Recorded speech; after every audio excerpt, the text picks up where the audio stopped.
अस्सलामुअलैकुम, good morning Lahore. जागो लाहौर में आप सबको खुश आमदीद कहते हैं जनाब। एक हस्ती मुस्कुराती और खूबसूरत सी सुबह के साथ मैं हूं मुनीब आसिफ। नया दिन है, नई सुबह का आगाज हो चुका है और दुआ और उम्मीद के साथ हम भी हाजिर हो चुके हैं ताकि आप लोग जहां कहीं भी हों इस वक्त ठीक ठाक हों और एक खुशहाल ज़िंदगी गुजारने की भी कोशिश कर रहे हों। वैसे तो जनाब ज़िंदगी एक इम्तिहान ही होती है, बिल्कुल दुनियावी इम्तिहान की तरह। और जैसे इन इम्तिहानात में हम होता है कि कुछ स्टूडेंट्स अपने असातिज़ा और घर वालों के मेयार पर पूरा नहीं उतर पाते हैं, फेल हो जाते हैं या कम नंबर्स हासिल करते हैं या इम्तिहानात की दौड़ में कहीं पीछे छूट जाते हैं। हालांकि वो अपनी पूरी कोशिश करते हैं, मेहनत भी करते हैं, दिन रात एक करके पढ़ाई करते हैं, लेकिन खातिर खा नताइज नहीं मिलते हैं जिस तरह वो चाह रहे होते हैं। लेकिन बाज़ औक़ात ऐसे भी होता है कि आप मेहनत बिल्कुल नहीं करते हैं और सारे का सारा मामला अल्लाह पर छोड़ देते हैं हम लोग, और ये समझते हैं कि शायद कोई गायबाना मदद हमें मिलेगी और इम्तिहानात में बेहतरीन पोजीशन मिल जाएगी। ये तो बिल्कुल ही मुख्तलिफ सूरत हाल बन जाती है, क्योंकि ये सब बात करने की हद तक तो बिल्कुल ठीक होता है, मुमकिन हो पाता है, लेकिन अमली तौर पर ऐसा नहीं होता है। क्योंकि अल्लाह ने भी हमें वाज़े तौर पर ये कहा है कि इस कौम की कभी हालत नहीं बदलती है जो खुद अपनी हालत बदलना नहीं चाहती हो।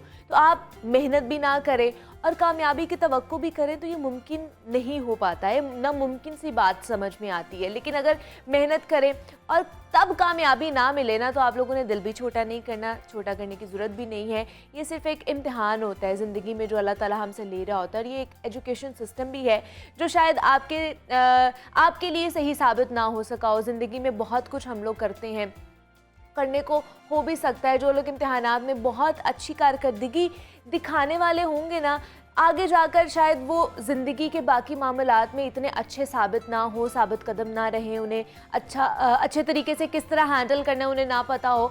और इसके बरक्स हम देखते हैं कि क्लास में कुछ ऐसे बच्चे भी होते हैं जो बैक बेंचर्स होते हैं, पीछे बैठते हैं, जिनको हम लोग नालायक समझते हैं। इम्तिहानात में तो वो पीछे रहते हैं, अच्छी कारकर्दगी नहीं दिखाते, लेकिन ज़िंदगी की दौड़ में वो बहुत आगे निकल जाते हैं और ढेरों कामयाबियाँ समेटते हैं।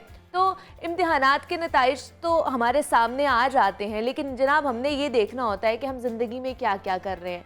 ज़रूरी नहीं है हम कि एजुकेशन सिस्टम में हम बेहतर हैं या नालायक हैं तो हमारी ज़िंदगी भी वैसे ही गुजरेगी, ऐसी चीज़ मुमकिन नहीं है। मेहनत करनी चाहिए, मेहनत का फल आपको ज़िंदगी के किसी न किसी हिस्से में ज़रूर मिलता है। ऐसा नहीं है कि आपकी मेहनत रायगा जाती है, नहीं, अल्लाह पाक आपको मेहनत का रिवॉर्ड हमेशा देता है। तो इसलिए मेहनत करते जाइए और ज़िंदगी में आगे बढ़ते जाइए। हम भी प्रोग्राम में आगे बढ़ते हैं। मैं तो अपने चाय का कप लेकर आ चुकी हूँ और जनाब चाय के बारे में हमने बात करनी है, क्योंकि सुबह सवेरे नींद को भगाना हो या फिर दिन भर की थकावट से छुटकारा पाना हो तो चाय की एक प्याली जहन को तरोताज़ा करने के लिए काफ़ी होती है। और शदीद सर्दी से हलकान हो या दिन भर की थकान हो, बस 2 घूंट भांप उड़ाती गर्म चाय की चुस्की सारे मसाइल हमारे हल कर देती है। और आज 15 दिसंबर है और पाकिस्तान समेत तमाम ममालिक में चाय के शौकीन अफराद चाय का आलमी नाश मना रहे हैं। और पाकिस्तान में तो वैसे भी चाय पेश करना हमारी सकाफत का हिस्सा बन चुका है। मेहमान आए या हमारे घर वाले बैठ के सियासत पर बात कर रहे हों, खुशी का मौका हो या दुख की घड़ी हो, जनाब चाय पेश करना हमारी तहजीबी रिवायात में शामिल हो चुका है। और कुछ लोग तो इसे जिस्म की ज़रूरत भी समझते हैं कि जैसे हमारे सर में दर्द होता है तो हमें फ़ौरन से मशवरा दिया जाता है कि जाके चाय पी लो, सर का दर्द भाग जाएगा। और चाय के साथ साथ आजकल कुछ लोग कॉफ़ी के भी बहुत ज़्यादा शौकीन होते हैं। तो जैसे चाय अक्सरियत की पसंद है, वैसे कॉफ़ी भी बहुत से लोगों की पक्की आदत बन चुकी है, बहुत ज़्यादा उन्हें पसंद है। और ये दोनों ग्रुप्स यानी कि टी लवर्स और कॉफ़ी लवर्स अपने पसंदीदा मशरूबात की तारीफ़ें करते हुए नहीं थकते। मतलब जैसे मैं टी लवर हूँ तो मैं सिर्फ चाय की तारीफ़ें करती हूँ, जो कॉफ़ी लवर्स होंगे वो कॉफ़ी की तारीफ़ करेंगे। और ये अक्सर औकात मुबाहिसा करते हुए भी हम लोग नज़र आते हैं कि उनका मशरूब ज़्यादा फ़ायदेमंद है। तो कॉफ़ी के शौकीन लोग कॉफ़ी को सेहतमंद करार देते हैं और चाय के आदी लोग उसके ख़िलाफ़ कुछ भी नहीं सुन सकते हैं। ऑब्वियसली मैं भी नहीं सुनूंगी। तो आइए आज के शो में हम दोनों मशरूबात के फ़वाइद और ज़रूरत से ज़्यादा इस्तेमाल करने पर नुकसानात के हवाले से भी हम एक्सपर्ट से राय लेंगे। हमारे साथ इस वक्त मौजूद हैं डॉक्टर कोमल खालिद हैं, क्लिनिकल न्यूट्रिशनिस्ट हैं और कंसल्टेंट डाइटिशियन हमारे साथ मौजूद हैं। डॉक्टर कोमल, आपको वेलकम कहती हूँ जागो लाहौर में। कैसी हैं आप? मैं बिल्कुल ठीक ठाक, thank you so much for having me on the show. Doctor Komal, सबसे पहले बताइए आप टी लवर हैं, कॉफ़ी लवर हैं? ये मैं I am a tea lover. ये तो शुरू से बाइसनेस शुरू हो जाएगी। हाँ। नहीं, उससे पहले ये पूछ लिया जाए ना कि टी और कॉफ़ी लवर, इधर ही ना मुबाहिसा शुरू हो जाए कि क्या होने वाला है। ठीक है, अब टी लवर हैं तो हम आराम से बात करेंगे, लेकिन उसके नुकसान के ऊपर भी बात करेंगे। टी वर्सेस कॉफ़ी पे हमने आज बात करी है कि टी में क्या क्या ऐसी चीज़ें हैं जो एक तो हमारी सेहत के लिए भी अच्छी हैं, जिस्म के लिए अच्छी है, और कॉफ़ी में ऐसी क्या क्या चीज़ें हैं जो हमारी सेहत के लिए अच्छी हैं। अगर हम टी और कॉफ़ी के बारे में बात करें तो हम मेन कंपोनेंट के बारे में बात करते हैं। जैसे टी को सोचते हैं तो फ़ौरन कैफ़ीन ज़हन में आती है। सो कैफ़ीन बहुत अच्छी है, जैसे आप अभी बता रही थी कि हमें उठने में, जागने में, इन सब चीज़ों में हेल्प करती है। सो इट्स रियली गुड कि जब आप सुबह एक कप ऑफ टी या कप ऑफ कॉफ़ी लेते हैं, कैफ़ीन कंटेंट उसका बहुत अच्छा है। लेकिन जैसे जैसे हम बात करते हैं इसके फ़ायदों के बारे में, एक एंटीऑक्सीडेंट्स भी इसमें मौजूद होते हैं, कॉफ़ी में भी एंड टी में भी, तो वो हमें फ़ायदा देती है। बहुत देर पहले अगर हम टी की हिस्ट्री के बारे में बात करें तो ये स्पेसिफिकली हकीम के पास मिलती होती थी। अच्छा। या और ये स्ट्रेस को और नींद या जागने के लिए, इन सब चीज़ों को के लिए वो यूज़ करवाते थे कि आप चाय पी लें जी, ये मेरे पास एक चीज़ है, इसको इस्तेमाल करें। अच्छा। तो यू विल फील गुड। सो ये टी की हिस्ट्री है थोड़ी सी। सो अब हमने ये किया है कि वो हमारे पास घर में मौजूद होती है, हम इन सारी, और तभी ये सारी चीज़ें भी हम रिलेट कर पाते हैं कि हमारे सर में दर्द है, स्ट्रेस ज़्यादा हो रहा है, खुशी ज़्यादा है, गम, कुछ भी, anything like that. So we go directly towards, चलो जी let's have tea, let's have coffee. Obviously लेकिन excess of everything is bad. Matter ये करता है कि आप दोनों चीज़ों को बना किस तरह रहे हैं। Method of cooking is very very important in making tea and coffee. For example, T is really good, black T के बहुत फ़ायदे हैं हार्ट के लिए, ब्लड प्रेशर के लिए, इट्स रियली गुड। लेकिन जैसे जैसे हम उसमें मिल्क ऐड करते हैं विद फैट, शुगर ऐड कर रहे हैं 2 टीस्पून, 2 टेबलस्पून चीनी, मतलब वो चीनी का टेस्ट ज़्यादा है, चाय का टेस्ट कम है। तो चाय को हम ओवर पावर कर देते हैं with all these things, with fat, with cream, with sugar. तो वो चीज़ें हमें फिर फ़ायदा नहीं देती, वो उल्टा नुकसान देती हैं। सो दैट इज़ द प्रैक्टिस जो मैं आज इस शो पे आई भी हूँ लोगों को अवेयर करने के लिए, कि आई वॉन्ट टू से कि आप लोग ज़रूर इन चीज़ों को इस्तेमाल करें। डिबेट में पढ़ने की ज़रूरत नहीं है। जिसको जो चीज़ अच्छी लगती है कंज्यूम करें, लेकिन उसका जो तरीका है बनाने का, लाइक अगर आप चीनी 2 चम्मच डालते हैं तो उसको 1 कर दें, 1 डालते हैं तो आधा कर दें। चीनी से स्विच करके शक्कर पे आ जाएं, हनी पे आ जाएं, सिर्फ टेस्ट डेवलप करने की ज़रूरत है। आई थिंक कि इट वर्क्स वंडर। और अब हम कॉफ़ी की अगर बात करें तो कॉफ़ी के तो बहुत बेनिफिट्स हैं, लेकिन ब्लैक कॉफ़ी के डेफिनेटली या ब्लैक कॉफ़ी के बहुत बेनिफिट्स हैं। सबसे ज़्यादा जो हमारे यहाँ पे बहुत एक ट्रेंड चलता है वेट का, वेट लॉस करना है, वेट लॉस, वेट मैनेज करना है, कर दो ब्लैक कॉफ़ी। लेकिन उसका भी excess of everything is bad. अगर आप बहुत ज़्यादा लेंगे स्किन ड्राई होगी आपकी, आपका साइकिल इरेगुलरिटी की तरफ जाएगा, क्योंकि excess of everything is bad. इस दोनों में टेनिन भी प्रेजेंट होता है, एज कम्पेयर्ड कैफीन के साथ साथ टेनिन भी प्रेजेंट होता है। एक कॉम्पोनेंट है चाय में भी और कॉफ़ी में भी।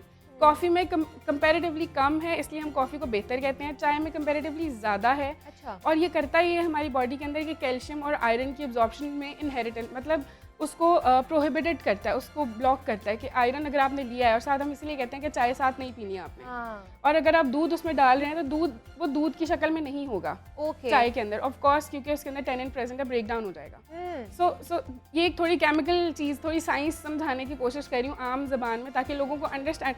मैं हमेशा ये कहती हूँ कि अगर आप न्यूट्रिशन को, फूड को, इन चीज़ों को अंडरस्टैंड करके अपनी लाइफ में इंप्लीमेंट करेंगे तो आई थिंक बेहतर तरीके से इंप्लीमेंट कर पाएंगे। And you have the reasoning कि आप ये क्यों कर रहे हैं। ये इसलिए नहीं कर रहे क्योंकि एक ट्रेंड सेट हो गया है, कॉफ़ी जागो जी जागो वो वाला, जो ऐसा कुछ नहीं। आपको चीज़ों को समझ आए और जब आप उसको इंप्लीमेंट करेंगे उसके रिजल्ट्स टोटली डिफरेंट होंगे as compared to the one कि आपके डॉक्टर ने कहा नहीं जी कॉफ़ी पी लो, डाइटिशियन ने कहा है कॉफ़ी पी लो, वेट लॉस होता है, पर कैसे? क्वेश्चंस पूछा करें। होता है एक, मतलब आप उसको सुबह अगर अर्ली मॉर्निंग लेते हैं एम्प्टी स्टमक तो definitely it work wonders. Coffee, black coffee की हम बात कर रहे हैं, लेकिन उसके लिए आपको टेस्ट डेवलप करना पड़ता है। शॉर्ट्स के तौर पे it's really better in taste. हमें जिस तरह मीठा और चीनी और इन चीज़ों के हम शौकीन हैं, इसीलिए most of the population in Pakistan we do prefer tea instead of coffee. उसका रीज़न मेन यही है कि हमें टेस्ट हमारा उस तरह से डेवलप नहीं हो पाता।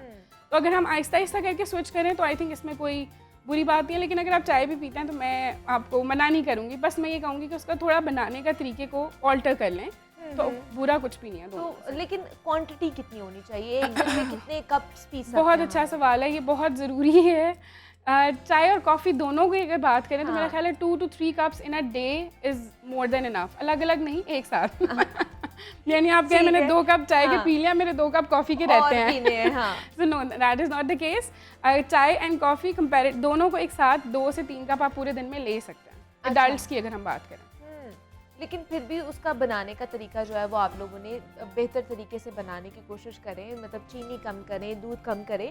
लेकिन हम नहीं पी सकते हैं चीनी और दूध के बगैर, चाय भी नहीं पी सकते, कॉफ़ी भी नहीं पी सकते हैं, क्या करें? मैं यही कह रही हूँ कि आहिस्ता आहिस्ता करके उसको कम करना है। अगर मैं आपको कह रही हूँ कि आप एकदम से 2 टेबलस्पून डाल रहे हैं फॉर एग्जांपल और आप उसको 0 पे ले जाएंगे, दैट इज़ नॉट पॉसिबल। मतलब जैसे मैं टी लवर हूँ, मैंने बहुत कोशिश की है कि मैं कॉफ़ी पे स्विच कर जाऊँ और थोड़ा सा मैं अपने आप को चेंज करने की कोशिश करूँ, लेकिन नहीं होता, बिल्कुल नहीं हो पाता।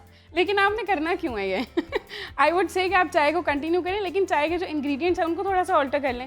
चाय में आप ग्रीन टी भी लिया करें, चाय में आप हर्बल टीज भी लिया करें, चाय में आप दूध वाली भी लिया करें। सो चाय में भी वी हैव वेराइटीज, ये नहीं है कि सिर्फ हम दूध वाली चाय, जो हम ब्लैक टी, आप ब्लैक टी भी पी लिया करें। तो बैलेंस आउट करना है हमने चीज़ों को। हम टोटली कॉफ़ी की तरफ या हम टोटली चाय की तरफ आप बैलेंस आउट करके चलें, तो मेरा ख्याल है आपको चाय छोड़ने की ज़रूरत नहीं है।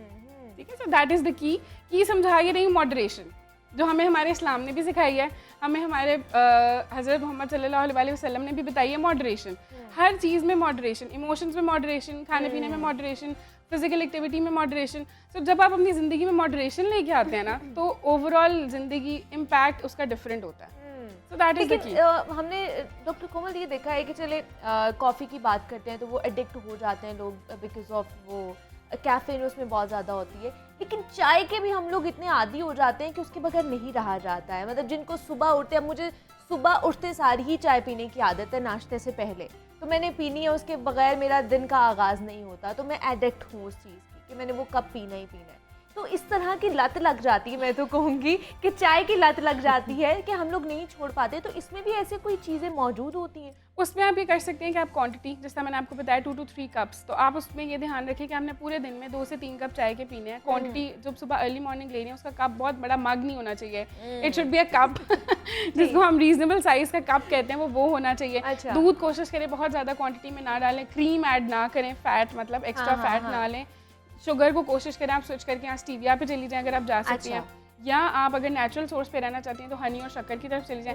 मतलब ऑल्टरनेटिव्स हर चीज़ के, जितना आपको मीठा पसंद है उसके अकॉर्डिंग आप उसको थोड़ा थोड़ा ग्रेजुअल करके जब चेंज करेंगे ना, तो बुरा नहीं लगेगा। अगर आप एकदम चेंज करने की कोशिश करेंगे तो वो कभी भी नहीं होगा। अच्छा, इसमें वो कैफीन की मैं बात कर रही हूँ कि कैफीन इतनी ज़्यादा मौजूद होती है टी के अंदर भी कि हम लोग उसके एडिक्ट हो जाते हैं? बिल्कुल होती है। चाय, कॉफ़ी और टी को अगर कंपैरिजन में करें तो कॉफ़ी में कैफीन ज़्यादा प्रेजेंट होती है, टी में टेनिन ज़्यादा प्रेजेंट होता है। That I told you earlier, जो आयरन अब्जॉर्प्शन नहीं होने देता।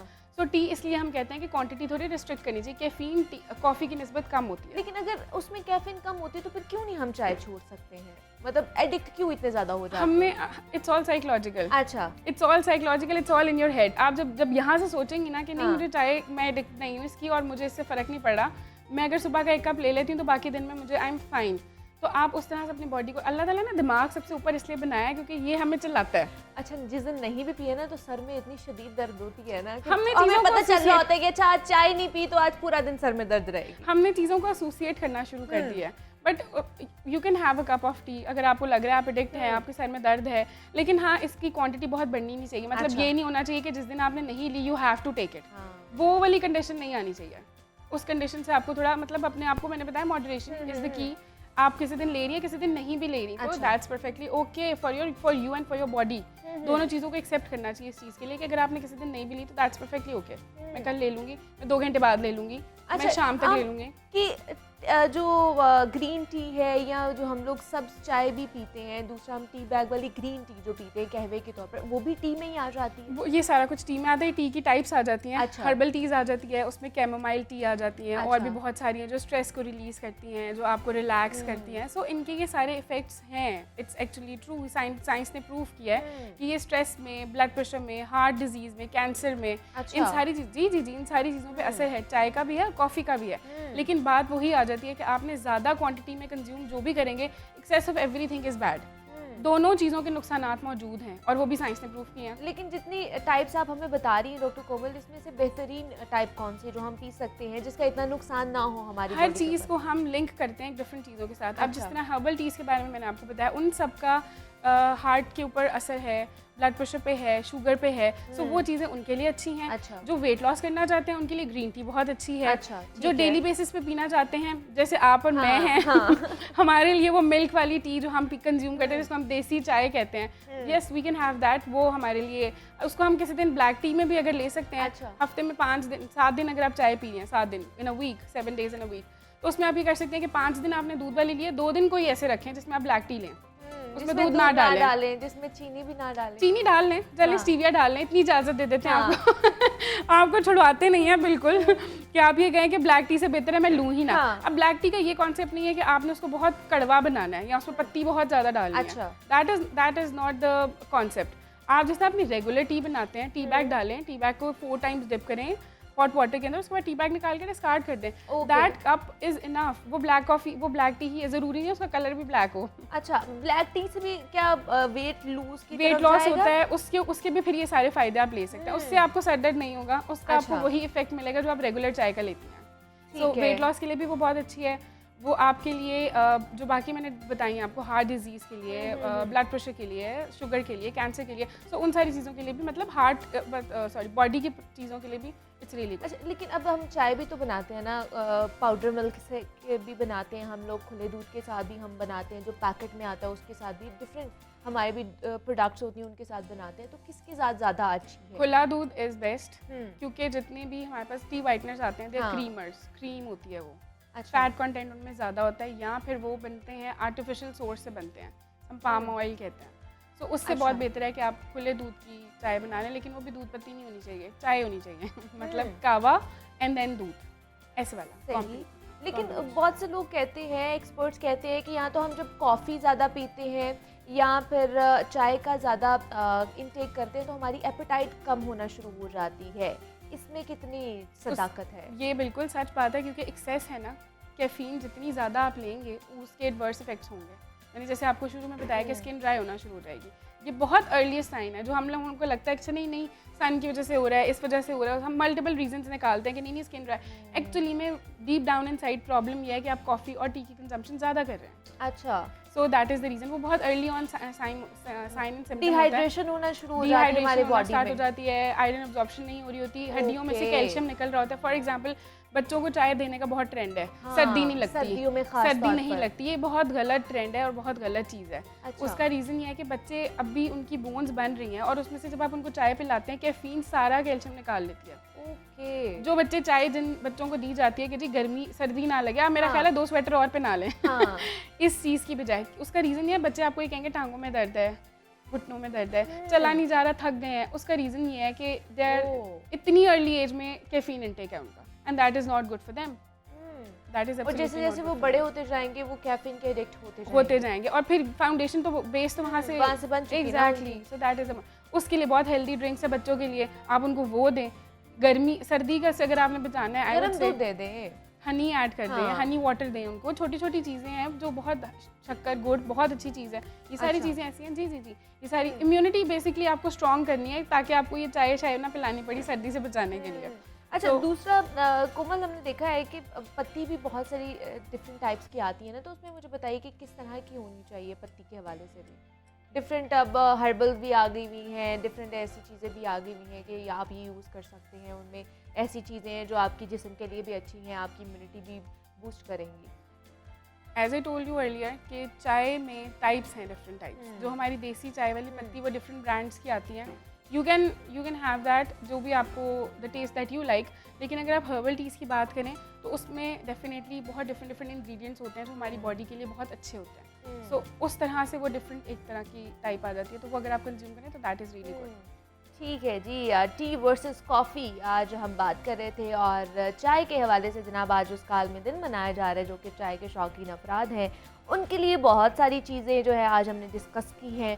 और जनाब doctor Komal Khalid, clinical nutritionist, consultant dietitian हमारे साथ मौजूद थी। डॉक्टर कोमल, बहुत शुक्रिया आपके वक्त का। और जिस तरह हम जनाब कॉफ़ी के हवाले से और चाय के हवाले से ख़ास तौर पर हम बात कर रहे थे कि दोनों के क्या फ़ायदे हो सकते हैं हमारे जिस्म के ऊपर, क्या क्या नुकसानात भी हो सकते हैं अगर हम ज़्यादा इसका इंटेक करेंगे। दिन में आप 2 से 3 कप सिर्फ चाय या फिर कॉफ़ी पी सकते हैं। इससे ज़्यादा पियेंगे तो डिहाइड्रेशन होना शुरू हो जाएगी, हमारी स्किन ड्राई होना शुरू हो जाएगी, हमारे सर में भी खुश्की आना शुरू हो जाएगी, जो बहुत ज़्यादा हमें आजकल मसला उसका सामना करना पड़ रहा है। तो इसलिए आप एतदाल में रहकर कुछ भी खा पी सकते हैं, लेकिन एहतियात के साथ और एतदाल में बैलेंस डाइट के साथ। तो ये टी एंड कॉफ़ी के हवाले से हमने जनाब बात कर ली है। अब आगे बढ़ते हैं और लाहौर शहर में बात करते हैं कि लाहौर शहर में रंगों के खूबसूरत इम्तजाज पर मबनी नुमाइश का इनेकाद किया गया और फ़न के दिलदादा अफराद की कसीर तादाद वहाँ पर शरीक हुई है। मज़ीद वहाँ का अहवाल इस रिपोर्ट में जानते हैं। लाहौर की मकामी आर्ट गैलरी में सजी खूबसूरत तस्वीरी नुमाइश, रंगों के खूबसूरत इम्तिजाज से दिखाए गए जिंदगी के रंग। आर्टिस्टों ने देहाती जिंदगी, शहर कायद के मुख्तलिफ मकामात की कमाल मंजर कशी की। जिंदगी के मुख्तलिफ अदवार पर गुजारे गए तजुर्बात को सजाया गया कैनवस पर। फन के दिलदादा अफराद ने कारीगरों की महारत को खूब दाद दी। आज ओशन आर्ट गैलरी में मिस्टर चित्रा प्रीतम की एग्जीबिशन है। बहुत खूबसूरत काम है इनका काम ज़्यादातर एब्स्ट्रैक्ट के ऊपर है, जिसमें उन्होंने बुद्धिज़्म को और उसके कॉन्सेप्ट को थोड़ा सा लोगों के सामने लाने की कोशिश की है। ये हर पेंटिंग एक अपनी दास्तान और एक अपनी कहानी पेश कर रही है, जिसको देखने वाले को और व्यूवर्स को मेरे जज्बात से आगाह कर रही हैं। खूबसूरत नुमाइश में 40 फनपारों को रखा गया है। नुमाइश 7 रोज तक जारी रहेगी। और जनाब ये नुमाइश जारी है और अलहम्रा आर्ट काउंसिल में ये नुमाइश चल रही है और जनाब 40 फनपारों को वहाँ पर रखा गया है, उसको एग्जिबिट किया जा रहा है। वहाँ पर मुख्तलिफ जो चीज़ें हैं उसमें दिखाई दी हैं। गांव की जो वहाँ पर लाइफ होती है उस पर बहुत सारे फनपारे बनाए गए हैं। शहर की लाइफ पर बहुत सारा काम किया गया है। फनपारे वहाँ पर एग्जिबिट किए गए हैं। एग्जिबिशन ख़ास तौर पर ये उन लोगों के लिए लगाई गई है ताकि वो अपने आगे जो सलाहियत है, अपना जो फनपारे हैं, अपना जो टैलेंट है उसको प्रमोट कर सके। तो यहाँ पे एक छोटी सी ब्रेक लेंगे, मिलते हैं इस ब्रेक के बाद।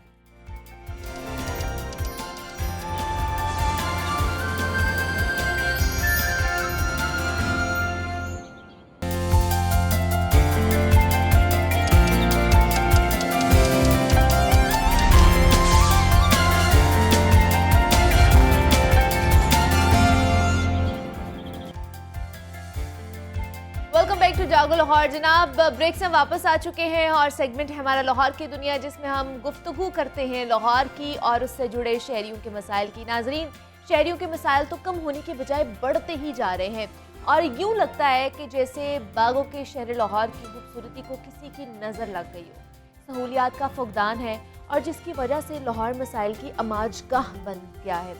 ज़्यादा दूर नहीं जाते हैं, यहीं पे रहते हैं और वासा की ही कुछ बात कर लेते हैं, क्योंकि सीवरेज के नाकिस इंतजामात, गंदगी और बदबू ने शहरियों का जीना मुहाल कर दिया है।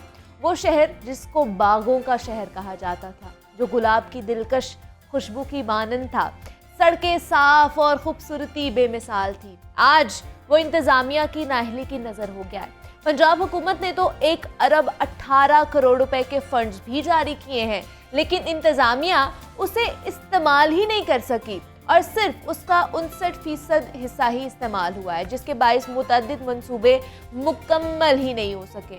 यूं कह लें कि शहरियों को तकालीफ से निकालने, सीवरेज का निज़ाम बेहतर करने और पानी की सप्लाई बेहतर बनाने का ख्वाब शर्मिंदा ताबीर ना हो सका। जबकि दूसरी जानिब वज़ीर आला पंजाब चौधरी परवेज़ इलाही ने पंजाब के वासियों के दिल में एक नई उम्मीद की किरण जगाई और पंजाब की तरक्की के लिए कमर कस ली। और परवेज़ इलाही ने पंजाब के सालाना तरक्याती प्रोग्राम का हुजूम 726 अरब रुपए तक बढ़ा दिया, जिसमें 255 अरब रुपए की खतीर फंड्स जनूबी पंजाब की तरक्की के लिए रखे गए हैं। और इसके साथ परवेज़ इलाही ने यह दावा भी किया है कि पंजाब की तारीख में पहली बार 726 अरब रुपए के रिकॉर्ड सालाना तरक्याती प्रोग्राम्स का एजाज़ हमारी हुकूमत को हासिल हुआ है। लेकिन अब सवाल यहाँ पर यह पैदा होता है कि फंड्स तो जारी हो गए, क्या मंसूबे मुकम्मल हो पाएंगे या फिर ये भी इंतज़ामिया की नहली की भेंट चढ़ जाएंगे। और हमेशा की तरह इस मर्तबा भी शहर लाहौर के अवाम किसी मसीहा की तलाश में नजरें जमाए बैठे रहेंगे। तो इस तमाम तर सूरत हाल पर आज भी हम डिस्कशन करेंगे। हमारे साथ नुमाइंदा लाहौर न्यूज़ ज़ैनुल आबिदीन मौजूद हैं। ज़ैन, आपको वेलकम कहती हूँ जागो लाहौर में। कैसे हैं आप? अच्छा हूँ मैं, आप बताएं। मैं भी बिल्कुल ठीक ठाक। ज़ैन, आप जो मुस्कुरा रहे हैं, क्या गम है जो छुपा रहे हैं? ये डेवलपमेंट प्रोजेक्ट्स के हवाले से हम आज बात करेंगे। तो ये वासा पे आज सबसे पहले हम आएंगे कि वासा की कारकर्दगी कहाँ पर है? सीवरेज का निज़ाम, सड़कें जो उन्होंने खोदी थी उसके नीचे पाइपलाइंस बिछानी थी, वैसे की वैसी है। पानी सही नहीं मिल रहा हम लोग को। क्या है वासा को? इतना पैसा भी हम दे रहे हैं फिर भी कारकर्दगी नहीं है। कहने को तो बड़ी छोटी छोटी बातें हैं कि सीवरेज के मसाइल हल नहीं होते, वाटर सप्लाई के मसाइल हल नहीं होते, लोगों को पानी नहीं मिलता, गटर उबल रहे हैं। Exactly. ये किसी जगह पे लाइन डाली है वो अभी तक पूरी नहीं हुई। लोग इसको समझते हैं कि ये बहुत छोटा मसला है इस वक्त मुल्क में और बहुत बड़े बड़े मसले चल रहे हैं, लेकिन कम्युनिटी के लिए इससे बड़ा मसला कोई नहीं होता। जो लोकल कम्युनिटी है उसको इस चीज़ से कोई गर्ज नहीं होती कि ऐवान बाला में, इक़्तिदार के ऐवानों में क्या हो रहा है। उनको इस चीज़ से गर्ज होती है कि उनके गली मोहल्लों में क्या हो रहा है, उनके गटर क्यों नहीं साफ़ किए गए, उनके घरों में साफ़ पानी क्यों नहीं आया। साल ख़त्म होने वाला हो गया 2022, साल पहले भी वो इसी तरह के ही थे, साल बाद भी उनमें कोई तब्दीली नहीं आई, हालांकि तब्दीली की हुकूमत थी। बुनियादी तौर पर जो मौजूदा हुकूमत है ना, बुज़दार साहब के दौर में देखा गया कि उन्होंने फ़ंड जारी नहीं किए, जिसकी वजह से बेशतर जो मनसूबा जात थे वो इल्तवा का शिकार होते थे। तो ये इस हुकूमत ने, इसमें कोई शक नहीं है कि फ़ंड्स की बारिश कर दी है। जिस तरह आपने अभी बताया कि 726 अरब रुपए का पंजाब का तरक्याती बजट दिया, इससे पहले 625 अरब रुपए तक आज तक बजट गया था। तो जब ये पूरे पंजाब को बजट मिल रहा है तो उसमें लाहौर को भी खासा बजट मिल रहा है। ये जो 1 अरब 18 करोड़ रुपए शहर लाहौर के लिए जारी हुए, इसमें कोई मेगा प्रोजेक्ट शामिल नहीं है। अच्छा। सिर्फ गली मोहल्लों में सीवरेज लाइनें, वाटर सप्लाई की लाइनें डालनी है, जिसमें मैं इलाके मेंशन कर देता हूँ। ये योहानाबाद के इलाके हैं, ऐसी आबादियाँ जो कि निगलेक्टेड हैं। इसी तरह कच्चा जेल रोड के इलाके हैं, वहाँ पर ये सीवरेज और वाटर सप्लाई की लाइनें शुरू की गई। सेंट्रल लाहौर की बात की जाए तो अलामा इकबाल टाउन में ये काम शुरू किए गए। इसके अलावा जो बंद रोड के एरियाज़ हैं वहाँ उन आबादियों को साफ़ पानी की फराहमी के लिए ये सारे प्रोजेक्ट लेकर आए। ये डिस्ट्रिक्ट डेवलपमेंट पैकेज था एक, जिसके तहत डिस्ट्रिक्ट डेवलपमेंट का मतलब ये है कि ज़िले को डेवलप किया जाए। बुज़दार साहब ने ये शुरू किया था, परवेज़ लाही साहब की मेहरबानी कि उन्होंने इस प्रोजेक्ट को आगे लेकर चले।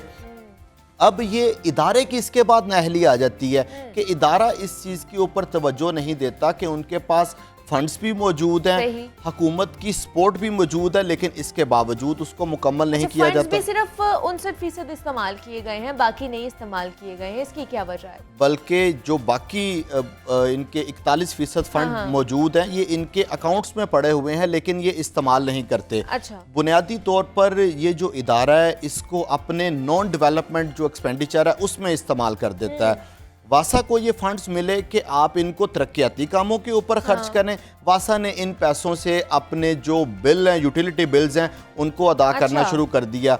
एक तो ये ऑडिट की बहुत बड़ी खिलाफ वर्जी है, दूसरा ये उस आवाम के साथ जुल्म कर रहे हैं कि जिनके नाम के ऊपर ये पैसे लिए जा रहे हैं। और जो मुतलका MPA MNAs हैं वो अपने फ़ंड उन लोगों के लिए लेकर आए हैं कि उनकी ज़िंदगियों को सुकून मिल सके, उनकी लाइफ स्टैंडर्ड अप हो सके, लेकिन वासा वो अपने नॉन डेवलपमेंट के जो काम है उसमें खर्च कर रहा है। तो ये एक इस शहर लाहौर के बासियों के साथ जुल्म भी किया जा रहा है और बजट और ऑडिट के साथ भी ये इनके एतराज़ात सामने आएंगे। अच्छा। अब इस वक्त की सूरत हाल ये है कि एक तरफ तो पूरा लाहौर LDA ने उखाड़ा हुआ है, दूसरी तरफ ये वासा ने गली मोहल्ले उखाड़ दिए हैं, तो लोगों का जीना दो बार हो चुका है।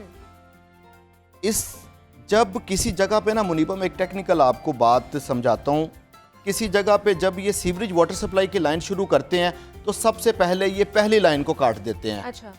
जब तक नई लाइन नहीं डाली तब तक लोगों को वो पानी की फराहमी तो रुक गई, दूसरी नया काम करने में वो तखीर कर रहे हैं। तो इसका मतलब है कि जब तक उस इलाके में वो काम हो रहा है तब तक उस इलाके के बासी पानी से महरूम है।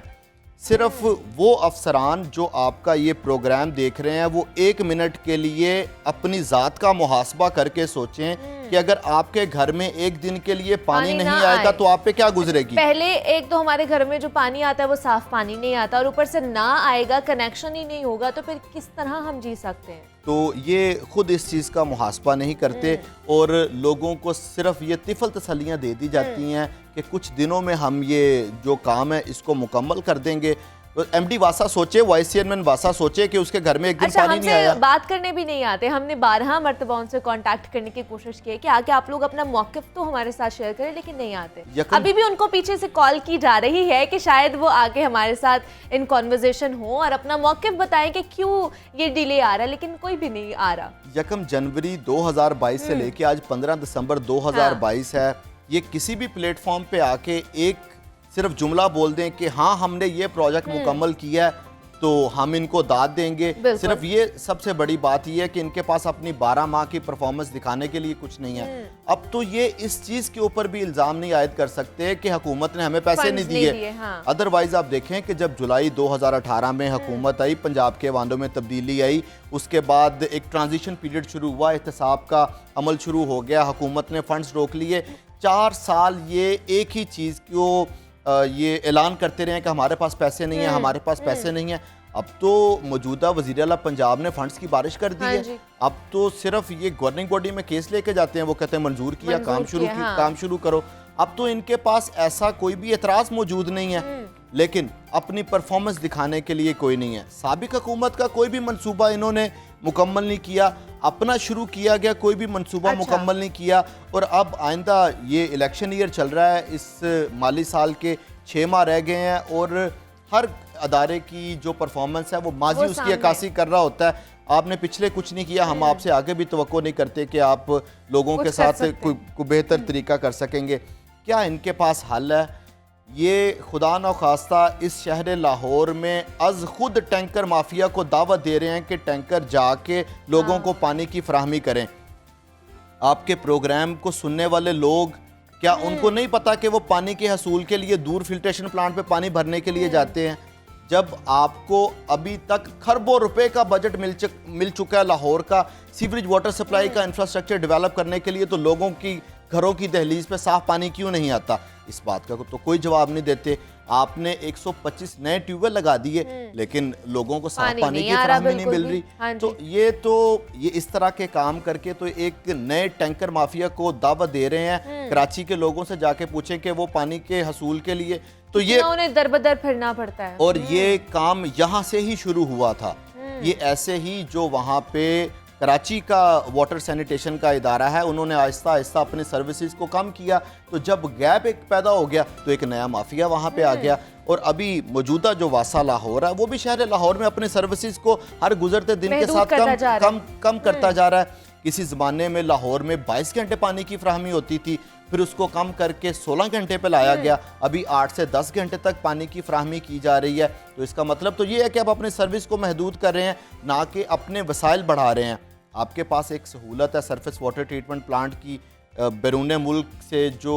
अच्छा देखिए जैन, ये सारी चीज़ें हमें नज़र आ रही हैं कि उनके पास फंड्स भी हैं, फिर भी कारकर्दगी नहीं हो रही, मंसूबे मुकम्मल नहीं हो रहे, कोई डेवलपमेंट का काम नहीं हो रहा। तो ये इंतज़ामिया को नज़र नहीं आ रही, जो ऊपर अफसरान बैठे हैं उन्हें नज़र नहीं आ रहा? ये इंतज़ामिया के ये सब नॉलेज में है, ये इंतज़ामिया के कागजात पढ़ के ही तो हमें कुछ इल्म आता है इसका, उनके सब नॉलेज में होता है, लेकिन मुनीबा उनकी तरजीहात में नहीं होता।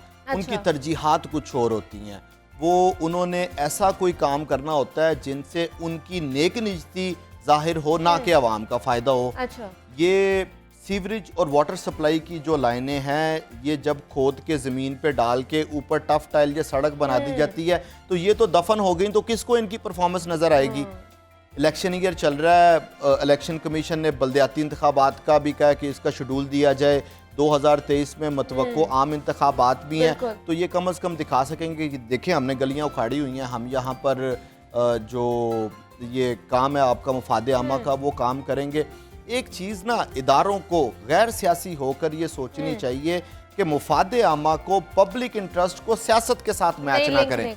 सियासत इज समथिंग एल्स। अवाम के जो काम है वो कुछ और हैं, इनको अपने काम करते रहने चाहिए। अब देखें इस 4.5 साल दौरे इक़्तिदार में पंजाब में कितनी तब्दीलियां आई हैं। बुज़दार साहब थे, हमजा साहब थे, परवेज़ लाई साहब थे, तो क्या इदारों को फिर काम बंद कर देना चाहिए?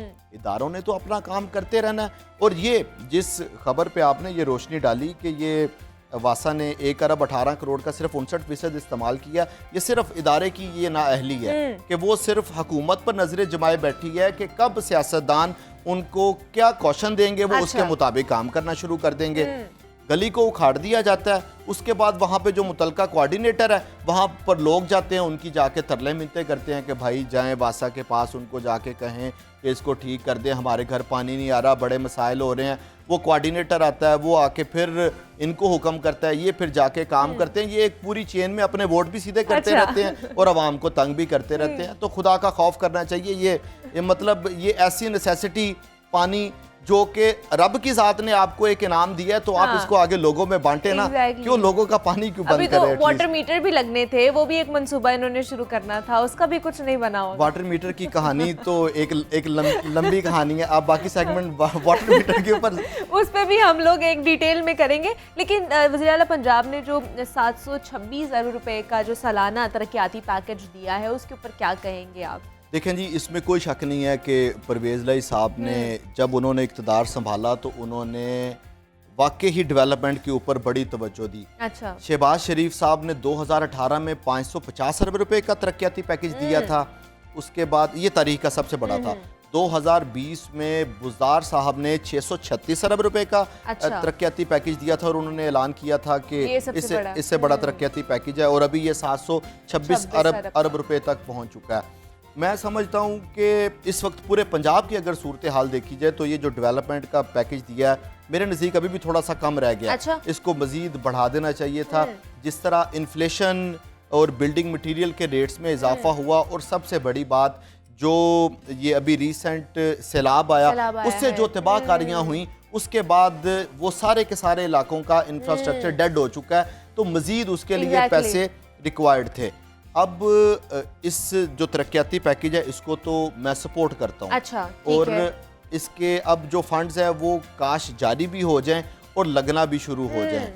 लेकिन ये जो एक इतना बड़ा तरक्याती पैकेज है ना, ये एक और तरफ भी इशारा दे रहा है कि जो असम्बलियों की तहलील की बातें हो रही हैं ना, एक तरफ असम्बलियों की तहलील की बातें और एक तरफ 726 अरब रुपए का इतना बड़ा तरक्याती पैकेज, ये दोनों मुतजाद चीजें मैच नहीं कर रहे। ये मैच नहीं कर रही है, इनकी सोचें ना आपस में मिल नहीं रही। लेकिन इस वक्त जो जनूबी पंजाब है उनके एरियाज को जरूरत है इस और चीज उनको की। तो सिर्फ 255 अरब की खतीर रकम जो है वो अता की गई है, और ये रखी गई है उनके 1/3 से ज्यादा हिस्सा बनता है इसका, इस जो तरक्याती पैकेज का है। और आइंदा अब 6 माह रह गए हैं। 6 माह में एक तो आगे इलेक्शन ईयर आ रहा है, और 6 माह ही इस हुकूमत के पास होंगे अगर ये टर्म पूरी करती है कि अपना जो मुकम्मल जोर है वो इस पे लगा सके और दिखा सके कि वाकई ही ये हुकूमत कारकर्दगी दिखा सकती है। जनूबी पंजाब के जो इलाके इतने ज़्यादा मुतासर हुए हैं सैलाब की वजह से, वहाँ की सड़कें जो है वो नहीं रही हैं, और वो वहाँ पर मतलब हमें बता रही होती हैं कि यहाँ पर हम सफ़र नहीं कर सकते। तो ये इतनी जो रकम दी गई है 255 अरब, ये काफ़ी होगा उनके लिए? अच्छा, मैंने तो मुनीबा पहले आपसे अर्ज़ की है कि मेरे पॉइंट ऑफ व्यू से देखा जाए, या जो मैं इस डेवलपमेंट सेक्टर को पढ़ता हूँ, मेरे नज़दीक तो ये जनूबी पंजाब के लिए बजट इनफ नहीं है। लेकिन जो ये सैलाब मुतासरा इलाकों के लिए एड आ रही है, या जो गैर मुल्की फर्म्स वहाँ पर आकर एड भी दे रही हैं, कर्ज भी दे रही हैं, फिर जो यहाँ पर लोकल जो ऑर्गेनाइजेशंस है वो भी वहाँ पे फंडिंग कर रही हैं, तो मे भी ये सारी फंडिंग मिलके उनके लिए बेहतरी ला सके। लेकिन ये 255 अरब रुपए अगर अगले 6 माह में पूरे के पूरे भी वहाँ पे लग जाते हैं तो इंफ्रास्ट्रक्चर डेवलप नहीं होता। मेरी सूबाई वज़ीर मवासलात से बात हो रही थी, उन्होंने कहा कि सिर्फ जो हमारी सड़कें हैं वहाँ पे जो CNW के अंडर काम करती हैं, सिर्फ उनका लॉस तकरीबन 250 से 300 अरब रुपए का है। तो इस 255 अरब रुपए में सिर्फ इंफ्रास्ट्रक्चर ने डेवलप करना, उनके घर भी बनाने हैं, उनका जो लाइफ स्टैंडर्ड है वो भी उनको एक नया देना है, फिर वहाँ पे फसलें भी उनके लिए भी कर्जे दिए जाने हैं, और उनकी कम्युनिटी के बड़े मसाइल हैं। तो मेरा ज़ाती तौर पे ख्याल है कि ये जनूबी पंजाब के लिए इनफ फंड नहीं थे, इसको मज़ीद बढ़ाना चाहिए। लेकिन एक और साथ में इस बड़े तरक्याती पैकेज में लाहौर को थोड़ा सा नज़रअंदाज कर दिया गया। इस 726 अरब रुपए में लाहौर को कोई इतना बड़ा हिस्सा नहीं दिया गया। मतलब जो प्रोजेक्ट इससे पहले चल रहे थे सिर्फ वही चलते रहेंगे। नए पैकेज में लाहौर का कोई नया प्रोजेक्ट शामिल नहीं है, ना कोई मेट्रो लाइन शामिल है, ना कोई मेट्रो बस शामिल है, ना कोई नई गाड़ियां शामिल हैं, ना नए फ्लाईओवर्स हैं, ना अंडरपासेस हैं। उनको भी इस चीज़ के ऊपर मुतलका तरक्याती इदारों को कायल किया गया है कि तरक्याती इदारे खुद अपने जो महसूलात हैं, जो अपने रेवेन्यू जनरेशन है वो करें, उसके बाद वो उसी को ही जो प्रोजेक्ट हैं उसके ऊपर लगाएं। पंजाब हुकूमत इसके ऊपर कोई फंड्स खर्च नहीं करेगी। ठीक है। ये जनूबी पंजाब है या कोई गुजरात के इलाके हैं, उनके लिए अच्छे खासे फंड्स रखे गए हैं। अच्छा, जहाँ पे गुजरात के लिए जो परवेज लाई साहब का अपना एरिया भी बनता है, उसके लिए भी उन्होंने अच्छे खासे फंड रखे हैं। लेकिन अगर वो आपका प्रोग्राम देख रहे हैं तो हमारी रिक्वेस्ट है कि लाहौर को भी, लाहौर के लिए भी रख दें, हम भी लाहौर में रहते हैं। हाँ, लाहौर के लिए फंड्स रखना बहुत ज़रूरी है, क्योंकि ये लाहौर ही है जो सियासत का रुख तब्दील करता है। मैंने आपके प्रोग्राम में इससे पहले भी 1-2 दफ़ा अर्ज़ की थी कि ये जो आखिरी माली साल होता है ये इलेक्शन ईयर होता है। इलेक्शन ईयर में हर हुकूमत ने अपनी परफॉर्मेंस दिखानी होती है, और हमारे पास परफॉर्मेंस दिखाने के 2 तरीक़ाकार हैं, या ज़्यादा से ज़्यादा काम कर दें, या हम इमरान खान बन जाएं, या कुछ इस तरह की सियासत कर लें। तो ये हुकूमत अगले 6 माह में इन फंड्स का पूरा इस्तेमाल करेगी। जो मुतलका महकमे हैं उनको ये हदायत भी जारी कर दी गई हैं कि जितनी जांफशानी से काम हो सकता है उसको करें। तो इलेक्शन ईयर है, तो आपको लगता है ये जो जितने भी मंसूबे ठप पड़े हुए हैं या स्लो चल रहे हैं वो तेज आ सकते हैं, ये मुकम्मल हो पाएंगे? मुझे ऐसा लगता है कि, और जो मेरे ज़राए मुझे बताते हैं कि शहबाज शरीफ के दौर के जो मंसूबे हैं वो नहीं मुकम्मल हो पाएंगे। वो वैसे के वैसे रहेंगे। बुज़दार साहब के जो शुरू किए गए मंसूबे हैं उनमें से कुछ पाया तकमील तक पहुंच जाएंगे, लेकिन जो मौजूदा दौर में शुरू होंगे, जो शुरू हो चुके हैं, जिनके फीते परवेज़ लाई साहब ने काटे हैं, वो पाया तकमील तक लाजमी पहुंचेंगे। उनको मुकम्मल करने के सख्त अहकामात हैं और मुतलका इदारे उसके ऊपर तेज़ी से काम भी कर रहे हैं। मतलब काम हो रहा है, और जो अभी वज़ीर आला पंजाब परवेज़ इलाही ने जो जिन मंसूबों की ऐलान किया था वो पाए तकमील तक पहुंच जाएंगे इंशाल्लाह। अच्छे की उम्मीद हम हमेशा ही रखते हैं ज़हन, और आगे भी अच्छे की उम्मीद रखेंगे कि लाहौर शहर को जिस तरह हम पहले देखते थे, बागों का शहर और साफ़ सुथरी सड़कें होती थी और खुशबू, फूलों की खुशबू यहाँ से आती थी, तो वो वाला दोबारा से हमें शहर चाहिए, और उसके लिए हमें खुद भी थोड़ी सी मेहनत करनी चाहिए। ज़ैनुल आबिदीन हमारे साथ मौजूद है, नुमाइंदा लाहौर न्यूज़ है। ज़ैन, बहुत शुक्रिया आपके वक्त का कि आप यहाँ पर आए। डेवलपमेंट प्रोजेक्ट्स के हवाले से हम बात कर रहे थे और वासा की कारकर्दगी के हवाले से हमने बात की है कि वासा के जो मंसूबे थे वो कहाँ तक पहुँचे हैं और कितने मंसूबे अभी भी डिले हैं। और यहाँ पर छोटी सी ब्रेक लेंगे, मिलते हैं।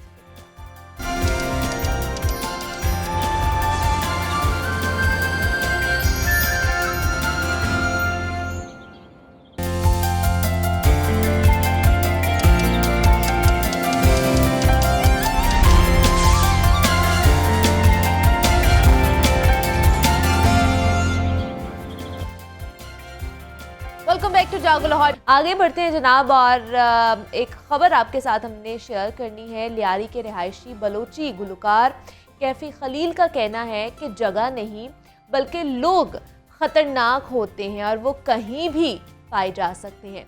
कैफी खलील का एक हालिया इंटरव्यू आया और उसमें उन्होंने अपने रिहायशी इलाके लियारी के हवाले से बात करते हुए कहा कि लियारी के बारे में लोगों का तासुर बहुत गलत रहा है और उसे गलत समझा गया है। ये एक ऐसी जगह है जहां फ़न और खेलों को बहुत पसंद किया जाता है और उनकी हौसला अफजाई भी की जाती है। और कैफ़ी का कहना था कि बतौर गुलकार लियारी के लोग मुझे बहुत इज़्ज़त देते हैं, उन्हें ये अच्छा लगता है कि मैं गुलकार हूँ और उनके इलाके से ताल्लुक़ रखता हूँ। जनाब, जैसे कैफ़ी खलील ने कहा कि जगह ख़तरनाक नहीं होती, वहाँ पर रहने वाले लोग ख़तरनाक होते हैं, और ये उनका कहना बहुत ही मैं तो उनसे इत्तफ़ाक़ करूँगी। तो अब इसी नोट पर मुझे आपने इजाज़त देनी है। अपना बहुत सारा ख्याल रखिएगा।